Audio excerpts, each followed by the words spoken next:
지난주 이제 십계명을 시작으로 해서 본격적으로 하나님의 율법의 말씀이 시작됩니다.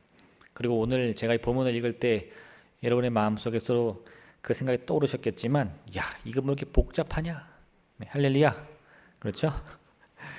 이거를 제가 일일이 다 풀기는 좀 어렵고 그 의미를 한번 설명해 드릴 텐데요. 구약에 나온 율법이 지금 우리의 세대랑 똑같은 기준으로 바라보셔서는 안 됩니다. 왜냐하면 이 율법이라는 것은 삶과 연결이 되었는데 이 고대 시대 사람들의 삶과 우리의 삶에 많은 차이가 있어요. 생각의 차이가 있고 문화의 차이가 있고 시대의 차이가 있고 그러다 보니까 서로 생각하는 기준이 다를 수 있습니다. 그러니까 이 고대 율법은 당시의 삶을 반영하고 있는 거지 이 법을 오늘날의 우리의 삶에 그대로 반영하면 아주 큰일 납니다. 예. 그럼 막 서로가 돌을 던져서 막 죽이고 막 이런 일이 벌어지는데 그럼 난장판이 되겠죠. 그래서 그런 기본 이해를 가지고요. 이 고대 시대, 이 출애굽 시대에는 어떤 삶을 살았는가 그걸 한번 여러분이 염두에 두셔야 돼요. 그렇게 볼 때 오늘 본문은 크게 두 부분을 나눌 수 있는데요. 첫 번째는 히브리 노예에 관한 법입니다. 노예를 다룰 때 내가 어떻게 해야 되느냐. 남종을 다룰 때는 이렇게 해야 되고 여종을 다룰 때는 이렇게 해야 된다. 근데 여기서도 우리가 기억해야 될 게 이 노예 그러면 어감이 굉장히 안 좋잖아요. 물론 이 노예라는 것이 이스라엘이 애굽에서 고생했던 것처럼 정말 말 그대로 온갖 고통과 또 어려움 속에 있을 수도 있지만 또 고대 시대의 노예라는 것은요. 이 지식을 갖고 있는 노예들이 주인을 섬기면서 대우를 받은 적이 있어요. 월급도 받고 또 그들의 신분도 의외로 평민보다 높아가지고 잘 사는 사람들도 있었습니다. 그러다 보니까 오늘 이 본문에서도 그 노예가 자기의 처우가 좋아가지고 스스로 이 상전을 영원히 섬기겠다 하면 그게 허용이 되는 거예요. 또 한 본문은 어떤 거냐면 상해에 관한 겁니다. 사람과 사람이 싸워서 상해를 입히거나 혹은 그 생명을 해할 때 혹은 동물이 사람을 들이받거나 가축을 들이받아서 상하게 하거나 그 생명을 빼앗을 때 어떻게 해야 되느냐 이런 부분인데 우리가 이 율법의 내용들을 하나하나 뜯어보기보다는 이러한 율법을 하나님이 주신 그 의미를 함께 살펴보기 원합니다. 제가 세 가지 정도로 함께 살펴봤는데 첫 번째는요. 하나님의 법은 우리의 일상을 다루고 있다는 거예요. 율법 그러면 우리가 흔히 생각할 때 하나님의 율법이니까 이것은 뭔가 하나님을 섬기며 또 하나님과 관련되어 있는 어떤 예배, 제의, 제사 이런 법이 아니겠느냐. 물론 그런 법들도 있는데요. 오늘 우리가 읽은 이 본문처럼 더 많은 부분이 우리의 일반적인 삶. 사실 여기 나타나지 않지만 이걸 잘 생각해보면 우리가 뭐 먹는 문제, 누구를 만나는 문제, 뭐 말다툼할 때 또 뭔가 이렇게 오해가 생길 때 그걸 어떻게 판단하느냐 이런 기준을 세워주고 있는 거예요. 특히 오늘 나온 것은 뭡니까? 노예가 종이 주인을 섬길 때 이 이스라엘에서는요 그 종이 무슨 이유로 종이 되었든지 간에 상관없이 6년간 주인을 섬기면 7년째는 자유라는 겁니다. 그리고 또 하나 그 다음에는 사람과 사람 사이 다툼이 일어날 때 그 다툼의 결과를 어떻게 판단할 것이냐 이걸 우리가 평가해야 된다는 거죠. 율법의 말씀이라는 것은요 우리가 예배를 드리거나 기도를 하는 그런 특별한 제의 상황만을 염두에 두지 않습니다. 율법이라는 것이 하나님의 전에 나올 때만 상관이 있고 내가 세상 살아갈 때는 아무 의미가 없다 이런 개념이 아니라는 거예요. 실제로 하나님의 율법이라는 것은 내가 하나님을 섬기는 이 예배 자리에 있을 때나 혹은 일상생활 아침에 눈을 뜨고 우리가 살아가는 쭉 삶들 있죠. 그런 삶을 살 때에도 이 율법이 우리의 삶과 연관이 있다 이겁니다. 그럼 왜 하나님은 이스라엘 백성에게 일상의 삶 속에서도 살아가야 할 규범을 이렇게 많이 주셨느냐? 하나님을 믿고 따르는 이 신앙생활이라는 것은 그 개념 자체가 우리의 삶 전체를 포함하고 있기 때문입니다. 이거 잘 기억하셔야 돼요. 신앙생활은 무엇이냐? 기도 잘하는 것, 예배 잘 드리는 것 이게 아닙니다. 신앙생활은 내가 하나님과 함께 한다는 생각을 가지고 내 삶을 살아가는 거예요. 무엇을 먹든지 무엇을 마시든지 어떻게 해요? 하나님의 영광을 위해 하라. 그 사람들이 딱 그러면 예배 드릴 때 기다릴 때 생각하는데 그게 아니라 아침 먹을 때도 점심 먹을 때도 저녁 먹을 때도 간식 먹을 때도 야식 먹을 때도 하나님과 함께 한다라는 생각을 가지고 평소의 삶을 살아가라 이겁니다. 때로 우리는요 우리의 일상과 신앙의 삶을 구분할 때가 있습니다. 우리의 일상이라는 삶이 있고 또 신앙의 삶이 산다는 것이 있는 거예요. 우리가 일반적으로 살아가는 삶은 평범한 삶이고요 하나님을 만나는 시간은 특별한 삶이다 이렇게 생각을 하는데 물론 그 의도는 참 좋습니다. 우리가 평소에 살아갈 때는 일반적인 삶을 살아가는데 이렇게 예배의 자리로 나오고 기도의 자리에 앉을 때는 이거 뭔가 좀 특별하다. 네. 뭔가 하나님의 안식일은 다른 날과 다르다. 이런 개념 자체는 되게 좋은 거예요. 그런데 이러한 개념들이 점점 고착화되면서 아무 생각 없이 자리를 잡으면요, 어떤 일이 벌어지느냐? 예배의 시간 그 자체는 특별하고 우리의 일상생활은 평범한데 평범한 삶에서는 하나님을 생각할 필요가 없다는 거예요. 예배 시간에 하나님 잘 만나면 되지, 예배 끝나면 이제 하나님 다음에 만나요 이렇게 인사하고 가면 된다는 겁니다. 할렐루야. 그런 무의식 중의 생각이 우리 안에 자리를 잡을 수 있다는 거예요. 잘 생각해 보세요. 우리가 예배에 나올 때는 그 예배에 가는 열정을 위해서 잘 준비를 합니다. 단정한 옷을 입고 마음을 정돈해서 예배 자리에 나왔는데 예배가 다 끝나고 이 교회 문을 나서서 다시금 우리의 삶의 자리로 돌아갈 때는 어떤 생각을 하시나요? 이제 내가 할 일이 무엇인가 쭉 고민하시다가 하나님 언제 만나나 생각하시잖아요. 그러한 생각들이 점점 구체화되면 이제 결국은 정말 우리 삶이 둘로 갈라진다는 거예요. 일상의 삶은 따로 있고 예배 삶도 따로 있다. 근데 아니라는 겁니다. 오늘의 말씀을 잘 보면 하나님의 말씀이라는 것은요, 이 율법의 규정들은 우리의 모든 삶을 다 아우르고 있는 거예요. 그래서 하나님은 우리의 모든 삶의 순간마다 함께 하신다는 사실을 기억하라 이겁니다. 이게 참 중요해요. 율법의 말씀은 하나님의 마음을 담고 있습니다. 그래서 그 일상의 삶에서 사소한 것을 결정해야 하는 순간에도 나는 하나님과 함께하는 사람이야, 나는 하나님과 동행하는 사람이야, 이 기준에서 한번 고민을 해보라는 거예요. 노예를 부리는데, 종을 부리는데 일반적으로 주인이 종을 부리면 어떻습니까? 내가 내 값을 치르고 산 노예니까, 종이니까 내가 소유권이 있고 내가 권세가 있고 내가 통치권이 있다는 거예요. 그래서 내 마음대로 다룹니다. 그런데 하나님을 믿는 사람들은 내가 주인의 위치에 있다 할지라도 그렇게 하면 안 된다는 거예요. 그가 비록 내 재산으로 산 종이라 할지라도요, 6년 지나면 내 소유가 아닙니다. 이걸 일반 사람들이 인정하겠냐는 거예요. 이거 납득 못하죠. 그런데 하나님을 섬기는 백성이라면 그 방법을 받아들여야 된다는 겁니다. 이 좋아서라는 게 아니에요. 그런 삶의 방식을 하나님이 원하시니까 그런 삶을 살아가라는 겁니다. 애굽의 왕 바로는요, 이스라엘을 노예로 부리는데 모세가 그를 찾아가서 여호와 하나님께서 자신의 백성을 원하니 풀어주십시오 요구를 했더니 뭐라 그랬어요? 그 말을 가만히 듣더니 내가 가만히 들으니까 이스라엘 민족은 게으르다, 너희가 게을러서 일하기 싫으니까 그런 변명이나 하는구나 이렇게 말합니다. 바로가 이르되 너희가 게으르다 그러므로 너희가 이르기를 우리가 가서 여호와께 제사를 드리자 하는도다. 이제 가서 일하라. 짚은 너희에게 주지 않을지라도 벽돌은 너희가 수량대로 바칠지니라.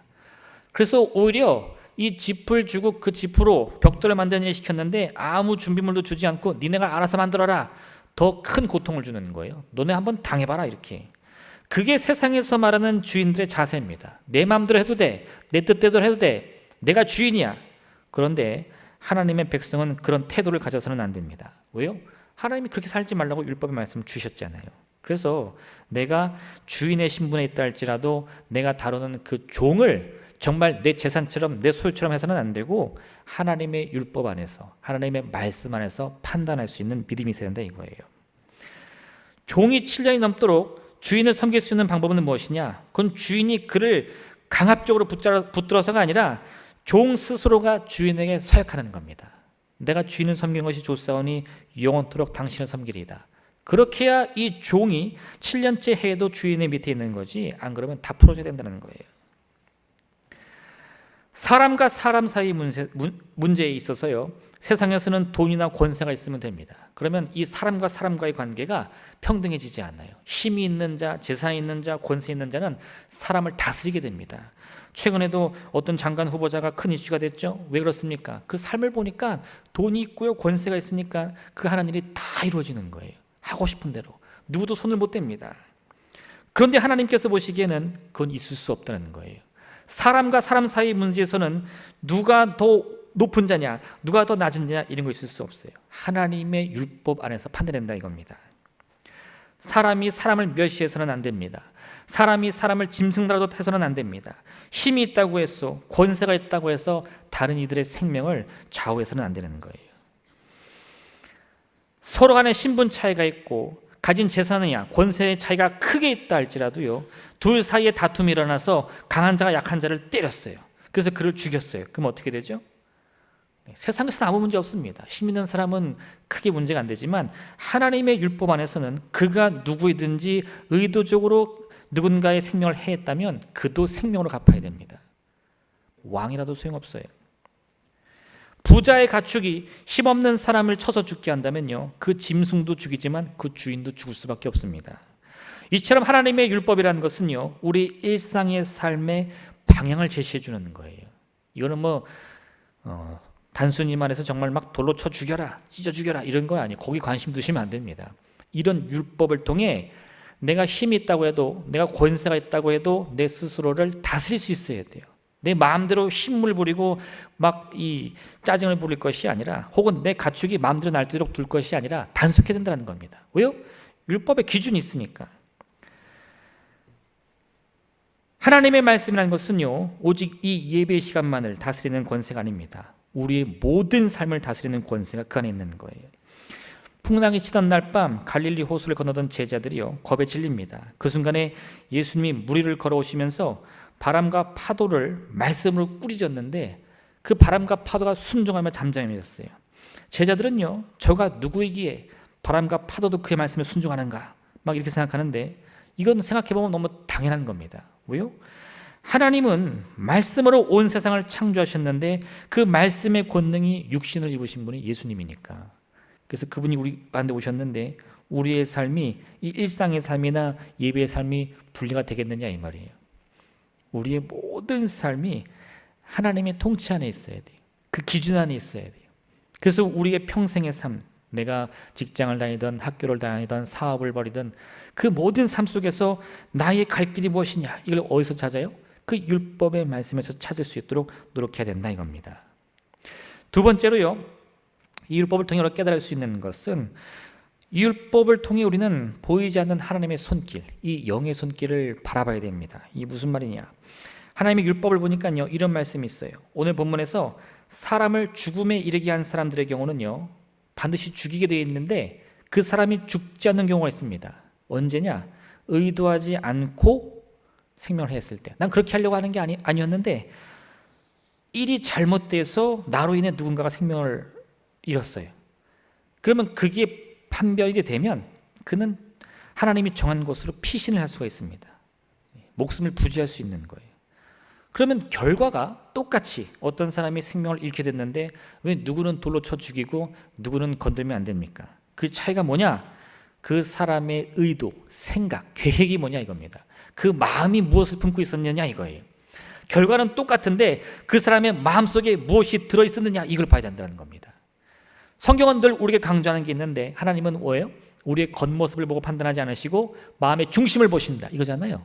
그게 이 율법에도 담겨 있는 거예요. 내가 무슨 일을 이루었다, 뭐로 가도 서울로만 가면 된다, 아닙니다 여러분. 뭐로 가도 서울로 가는 게 아니라 어떻게 가느냐가 중요하다는 거예요. 하나님은 그것까지 보시고 그 과정과 그 걸음 속에서 그의 결과를 판단하시겠다 이겁니다. 한번 뒤집어 생각해 보세요.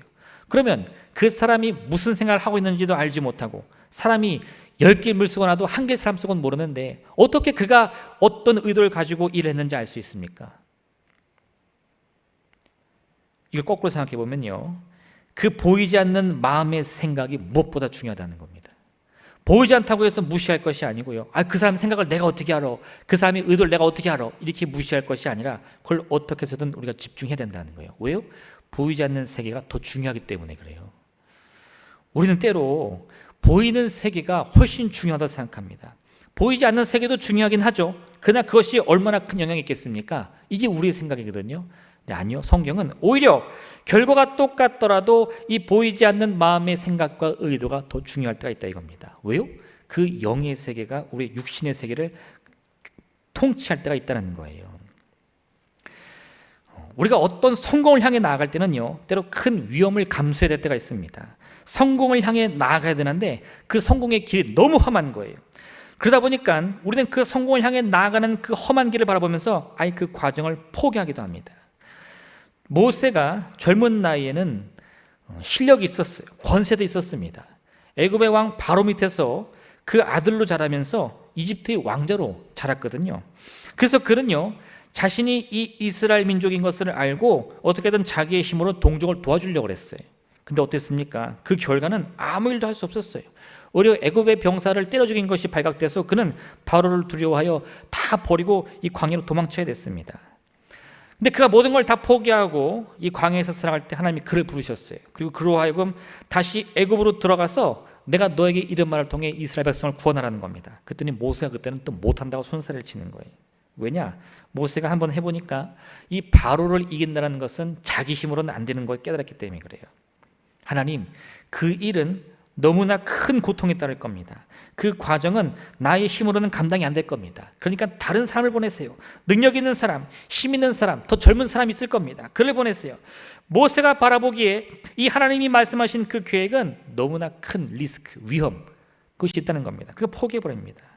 왜 그럴까요, 여러분? 세상은 결과만을 집중하기 때문입니다. 그래서 결과가 어떻든 성공하는 사람은 잘한 사람이에요. 그런데 아무리 정직하게 온 최선을 다해 노력하더라도 결국 실패하면 그 과정을 인정해주지 않습니다. 그러니까 사람들이 어떻게 생각하느냐?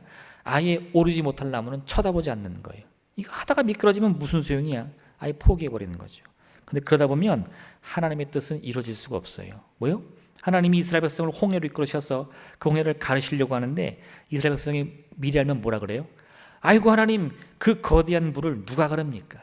다 물에 빠져 죽지 거길 우리가 어떻게 건넙니까? 아예 시도를 안 하는 거예요. 그래서 여러분, 눈에 보이는 대로 우리의 삶을 판단하면요, 할 수 있는 게 없습니다.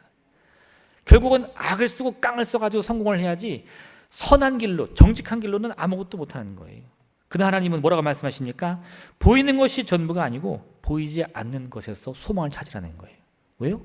보이지 않는 그 영의 세계가 우리의 눈에 보이는 육의 세계를 지배하기 때문입니다. 결국 이 모세는 자신은 못한다고 말했지만 하나님의 이 강권하심 때문에 애굽으로 갑니다. 그 과정 중에도 모세는 여전히 이 마음에 의심이 있었어요. 주여, 내가 어떻게 일을 합니까? 모세가 여호와께 돌아와서 이르되 주여, 어찌하여 이 백성이 학대를 당하게 하셨나이까? 어찌하여 나를 보내셨나이까? 내가 바로에게 들어가서 주의 이름으로 말한 후부터 그가 이 백성을 더 학대하며 주께서도 주의 백성을 구원하지 아니하시나이다. 이게 처음 바로를 만나고 온 모세의 고백이었습니다. 쉽게 말하면 하나님, 제가 안 된다고 했잖아요. 바로한테 말했는데 아무 일도 안 일어나잖아요. 저는 처음부터 이럴 줄 알았어요. 이런 뜻이에요. 근데 나중에 어떻게 되죠? 결국은 모세가 말한 대로 실패하여 넘어지는 것이 아니라 바로가 넘어집니다. 모세를 통해 이스라엘 백성이 이 애굽에서 해방되는 거예요.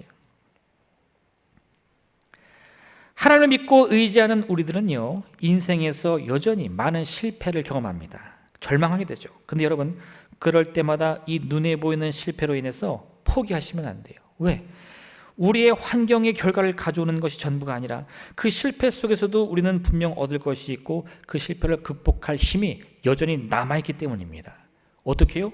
보이는 세계가 아니라 보이지 않는 영의 세계로부터 비롯되는 거예요.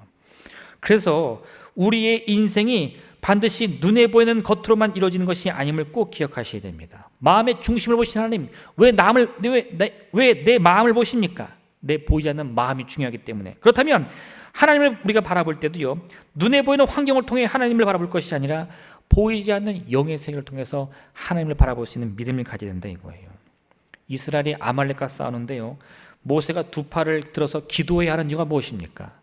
그냥 여호수아가 힘으로 깡으로 이기면 되지 왜 그 늙은 모세가 산꼭대기에 올라가서 기도해야 되죠? 그 기도의 힘, 보이지 않는 힘이 이스라엘의 승리를 이끌기 때문이에요. 칼 잘 쓴다고, 창을 잘 쓴다고 전쟁에서 꼭 이기는 것이 아니라 그 보이지 않는 영의 세계의 힘을 믿고 의지할 때 그 전쟁이 승리로 돌아온다 이겁니다. 모세의 기도를 통해 보이지 않는 영의 세계가 움직이고 있던 겁니다. 아람의 군대가 엘리사의 집을 둘러쌌을 때 엘리사의 종은 두려움에 떨었습니다. 스승님, 우리의 온 집을 저 아람의 군대가 다 둘러치고 있습니다. 이제 우리는 죽은 목숨입니다. 근데 엘리사는 뭐라고 그랬죠? 그 사환에게 걱정하지 마라. 우리를 공격하는 저 원수들보다 우리를 보호하고 있는 하나님의 군대가 더 많다. 사환이 믿을 수가 없는 거예요. 아무것도 안 보이는데 어떻게 저 칼과 창을 이길 수 있습니까? 근데 이 엘리사가 기도하여 사환의 눈에 그 영의 눈을 뜨게 하니까 어때요? 그때서야 하나님이 보내신 이 천군과 천사들이 보이는 거예요. 나의 삶을 주장하는 것은 무엇입니까? 보이는 육의 세계를 통해서 나의 삶을 맡기는 사람은요, 이 보이는 것에 집중할 수밖에 없어요.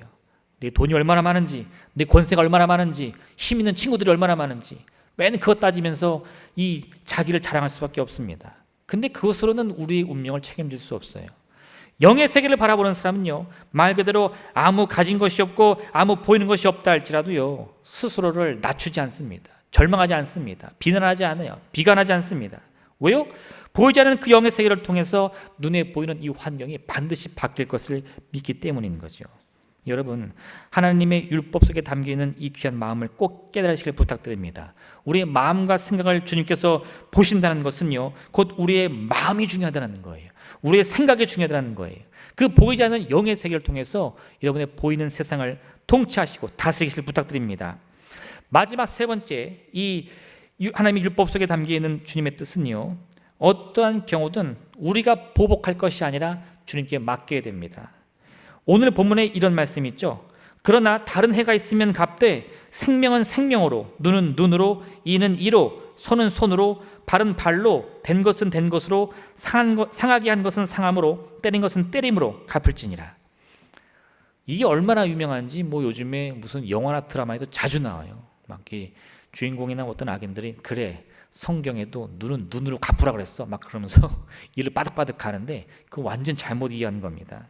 이게 얼핏 보면요, 갚은 대로 받은 대로 갚아주라 이렇게 들리는데 그런 의미가 절대 아닙니다. 이것이 말하는 것은요, 내 마음에 아무리 깊은 상처와 분노가 있다 할지라도요, 그 분노대로 행하지 말라는 거예요. 우리가 말로는 눈은 눈으로, 이는 이로 갚을 거야 하면서도요, 사실 눈은 눈으로 안 갚습니다. 너 한 대 때렸어? 나는 2대 때릴 거야. 할렐루야. 이런 마음이 우리 안에 꼭 있다니까요. 너 두고 보자. 여기에는요, 뭔가 이자까지 쳐가지고 갚을 만한 마음이 늘 우리 마음에 있다는 거예요. 그거 하지 말라는 겁니다. 지금 이 율법에 어떠한 일을 행한 자들을 어떻게 다룰 것인지 정확히 나와 있잖아요. 그 이상을 행하지 말라는 거예요. 저는 그래도 분이 안 풀려요. 저 사람이 나를 얼마나 괴롭힌 줄 아세요? 내가 얼마나 억울한지 아세요? 그거 다 소용없습니다. 그거 하지 말라는 거예요. 왜요? 그렇게 우리 마음 가운데 서로에 대해서 늘 원망하고 불평하고 시기하고 질투하고 미워하면 그 분노가 이 악순환이 끊이질 않아요. 서로가 서로를 영원히 미워할 겁니다. 한 대 맞으면 또 한 대 갚아줘야지, 또 갚아줘야지, 또 갚아줘야지. 이 원수되는 거예요. 그래서 하나님 우리에게 이런 말씀 주시는데요, 로마서 12장 19절에 내 사랑하는 자들아 너희가 친히 원수를 갚지 말고 하나님의 진노하심에 맡기라. 기록되었으되 원수 갚는 것이 내게 있으니 내가 갚으리라고 주께서 말씀하시니라. 우리 보고 참으라는 것은요, 그냥 말 그대로 야 네가 참어, 네가 아무것도 없잖아, 그냥 꼭 참어 이렇게 말하는 건 아닙니다. 꼭 우리가 희생해야 됩니까? 우리만 당해야 됩니까? 그런 뜻이 아니고요, 내가 내 힘으로 마음의 분노를 표출하여서 그게 보복할 것이 아니고 그 보복까지도 주님께 맡기면요, 주님이 그의 행하심대로 갚아주시겠다는 거예요. 내 손으로 하지 말고 하나님의 손으로 하라 이겁니다. 왜 그럴까요? 무엇이 옳고 그른지 그 선악을 판단하시는 분은 하나님이시기 때문에 그래요. 내 마음에 분노가 있다는 것은 이미 내가 무엇이 선이고 무엇이 악인지를 스스로 판단했다는 겁니다. 근데 그 판단 자체가 뭘 의미하냐면 심판자가 나라는 거예요. 내가 보니까 네가 옳아, 내가 보니까 네가 틀려. 이거 뭐예요? 나는 심판자다 이런 뜻이에요. 그거 하지 말라는 겁니다. 그게 제일 위험해요. 무엇이든 옳고 그름의 기준을 판단하는 것은 하나님이십니다. 그래서 때로 우리는요, 하나님 주시는 그 말씀 속에 의문이나 이 괴로움이 들어갈 수 있어요. 하나님 그게 옳습니까? 정말 내게 이렇게 하시는 게 옳습니까? 성경도 보세요. 하나님께 막 손가락질하면 따지는 사람들 되게 많아요. 왜 그럴까요? 하나님이 판단하시니까 그래요. 그 판단이 나의 생각과 틀리니까 그걸 내가 차마 받아들일 수가 없는 건데, 근데 그게 맞습니다, 여러분. 하나님이 판단하시고 우리는 그냥 따르는 거예요. 그래서 우리가 어떤 악한 일을 당할 때, 내 마음에 괴로움과 상처가 있을 때도요, 그의 악을 갚으시는 분은 하나님이시지 내가 그걸 갚으려고 해서는 안 된다는 겁니다. 사적인 보복의 심리는 그 결과적으로 그 중심에는 내 스스로가 심판 자리에 앉고 싶은 이 죄악의 근본, 교만이 자리 잡고 있는 겁니다. 누가 선한 자인가, 누가 악한 자인가 따져보자 이겁니다. 여러분, 하나님 앞에 그렇게 나서서는 안 돼요. 아무리 내 마음이 괴롭고 억울하다고 할지라도요, 하나님의 그 심판권을 뺏으려고 해서는 안 됩니다. 율법의 범위를 벗어나면서까지 상대를 해하고자 할 때 그 근본의 문제는 교만인 것을 기억하시기 바랍니다. 이 전혀 연관이 없는 것 같죠? 내가 억울해서 미워한다는데 왜 당신이 상관해? 네, 아니요 여러분, 그 억울함을 풀려고 하는 것이 이 심판자의 권세인 거예요. 그래서 하나님은요, 자신이 받은 피해 정도에 따라서 율법의 기준을 따라 그 결과를 내려야지 내 마음의 감정 때문에, 내 마음의 관계 때문에 해서는 안 된다는 것이고요. 또 하나, 이 모든 것이 내 마음에 쏙 들지 않고 여전히 아쉬움이 있고 괴로움이 있다 할지라도 하나님께 맡겨보라는 거예요. 성경에 보면 이 사적 보복의 대표적인 예가 나옵니다. 그 힘과 권세를 이용해서 자기가 보복하려는 사람이 있었어요. 누구냐? 라멕이라는 사람입니다. 창세기 4장에 보면 이 라멕이 부른 노래가 있는데, 라멕이 아내들에게 이르되 아다와 실라여 내 목소리를 들으라. 라멕의 아내들이여 내 말을 들으라. 나의 상처로 말미암아 내가 사람을 죽였고 나의 상함으로 말미암아 소년을 죽였도다. 가인을 위하여는 벌이 7배일진데 라멕을 위하여는 벌이 77배이로다 하였더라. 이 노랫말의 의미가 뭐냐면, 라멕에게 두 아내가 있었습니다. 어느 날 이 라멕이 두 아내를 불러서 자기의 이 행한 일을 얘기해 주는 거예요. 뭐냐? 내가 얼마 전에 한 소년을 만났는데 그 소년이 나에게 상처를 줬어. 그래서 내가 그 아이를 죽였어. 그럼 어떻게 되죠? 뭐 그 당시에는 이 창세기는 아직 율법이 없지만 만약에 율법대로라면 이 라멕은 돌에 맞아 죽여야 됩니다. 왜? 의도적으로 사람을 죽였으니까. 그런데 라멕이 뭐라 그래요?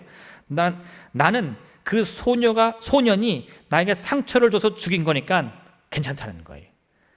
내 말을 못 믿겠으면 하나님은 가인에게 이 징표를 줘가지고 가인을 해하는 자를 7배로 보복한다고 하셨는데, 나는 나를 해하는 자, 나를 공격하는 자는 내 스스로 77배로 갚겠다, 이렇게 말하는 거예요. 그건 뭐죠? 일종의 협박이죠. 이걸 온 만방에 선포하는 겁니다. 내가 소년을 죽였는데 왜?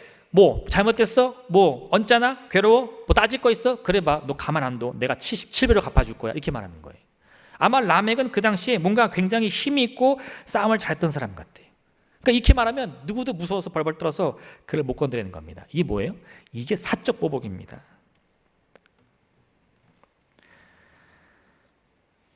이것이 어찌 하나님의 정의라고 말할 수 있겠습니까? 힘이 있다고요, 자신을 거스르는 사람을 상처 주고 괴롭히고 그의 생명을 해할지라도 아무 문제가 없다면 그게 어떻게 옳은 세상이라 할 수 있겠습니까? 하나님은 그런 세상 원하지 않습니다. 오히려 여러분, 하나님의 뜻 안에 있을 때 정의가 바로 서는 거예요. 그 정의라는 것은 내 마음에 쏙 들어서 정의가 아니라 하나님이 그것을 정의라고 말씀해 주셨기 때문에 정의입니다. 때로는 그게 우리 마음에 안 들 수 있어요. 그런데 그래도 하나님이 주신 기준이라면 그게 정의라고 여러분 믿으셔야 됩니다. 아하수에로 왕의 수하였던 아각 사람 하만은 유대인 모르드게가 자기에게 절을 하지 않자 그 마음에 분을 품습니다. 그래서 어떻게 해요? 그가 어느 족속이냐? 유대 민족이라고 합니다. 그래? 그럼 유대 민족 전체를 내가 다 죽이겠다. 이게 뭐예요? 사적 보복이죠. 아니, 한 사람이 자기한테 절 안 한다고 해서 어떻게 그 민족을 싹 뿌리 뽑을 생각을 합니까? 근데 이 하만은 그런 권세가 있는 사람이었어요. 아하수에로 왕의 총애를 얻었기 때문에 그가 하고자 하는 일, 왕의 도장만 딱 받으면 뭐든지 할 수 있습니다. 그러니까 사람을 우습게 여기는 거예요. 그러나 결국 그가 하고자 했던 일은 어떻게 됐습니까? 그 하만의 머리로 되돌아가서 그가 세운 장대에 스스로가 매달리고 마는 거예요. 여러분, 하나님의 역사라는 것은 하나님이 세우신 정의를 이루어가는 길입니다. 그렇기 때문에 우리는 그 과정이 어떻게 되는지 알 수 없어요. 아니, 하나님 이게 어떻게 된 일입니까? 어찌 우리를 구원하지 않습니까? 비록 지금은 그렇게 아무것도 보이지 않고 내 마음에 괴로움이 가득할지라도 하나님께서 하나님의 선하신 뜻을 이루고 계신다는 사실을 절대 여러분 의심해서는 안 돼요. 견뎌야 됩니다. 참아내야 돼요. 억울해도요, 그것을 내가 주님의 은혜 안에서 이겨내야지 내 마음이 불이 붙는다고 해가지고 그 불을 뿜어내서는 안 된다는 거죠. 요셉이 그 보디발의 아내로 인해서 억울한 누명을 썼을 때 어떻게 했습니까? 한마디도 안 했어요. 왜요? 그거 내가 복수한다고 해서 내 인생 바뀌겠습니까? 아니요. 하나님의 때를 기다리는 게 오히려 나에게 더 유익이라는 거예요. 우리 마음에 있는 억울한 일들, 슬픔들, 괴로움들, 분노들 내려놔야 됩니다. 근데 포기하라는 말이 아니에요. 어떻게 내려놔요? 주님 앞에 내려놓으세요. 주님의 십자가 앞에 내려놓으세요. 그러면 주님께서 그것을 보시고 그 선악간에 판단하사 하나님이 반드시 갚아주실 줄로 믿습니다. 할렐루야. 그럼 된 거 아니에요? 우리 하나님이 나의 억울함을 들으시고 갚아주신다는데 내가 더 이상 괴로울 게 뭐가 있습니까? 이 마음의 괴로움들을 다 털어내면 됩니다. 그러니 우리는 필요 이상으로 마음의 분노나 시기 질투 등을 품어서는 안 됩니다. 오히려 그런 악하고 더러운 생각들은요 다 떨쳐냈어요. 하나님께 그 세상이 줄 수 없는 평안만을 구하시고요, 나의 마음과 생각을 더럽히는 이런 괴로움들은 오히려 떨쳐냈어요. 그리고 오히려 이것으로 내가 손해본다 생각하지 마시고 나를 위해 갚으시는 하나님, 할렐루야. 하나님 뭐라고 하셨죠? 네, 보복한 자는 누구라고요? 하나님이시다. 그 하나님을 믿고 의지함으로 말미암아 오히려 이런 모든 괴로움에서 훌훌 털고 일어나 우리의 눈물 닦아주시는 주님만 만나 여러분 되시기를 주님으로 축원드립니다. 이 시간 함께 기도하겠습니다. 오늘의 말씀을 기억하시면서 여러분 우리의 모든 삶 가운데 임하시는 주님을 꼭 기억하시기 바랍니다. 그리고 참으로 우리가 품어야 될 것은 소망, 믿음, 기쁨 이런 거지 어떤 마음의 괴로움들, 두려움들, 슬픔들 아니에요. 원망의 마음들, 시기의 마음들 털어내시기 바랍니다. 주여, 오늘 이 시간 주 앞에 나와서 간절히 기도하니 우리에게 평안을 허락하여 주시옵소서, 주님의 은혜를 허락하여 주시옵소서. 이를 통해 모든 선악간에 우리에게 갚아주신 주님을 기억하여 우리 주님의 말씀 안에 거하여 아버지 주시는 은혜와 평안만을 맛보게 허락하여 주옵소서. 주님의 이런 샘으로 간절히 기도하겠습니다. 주여.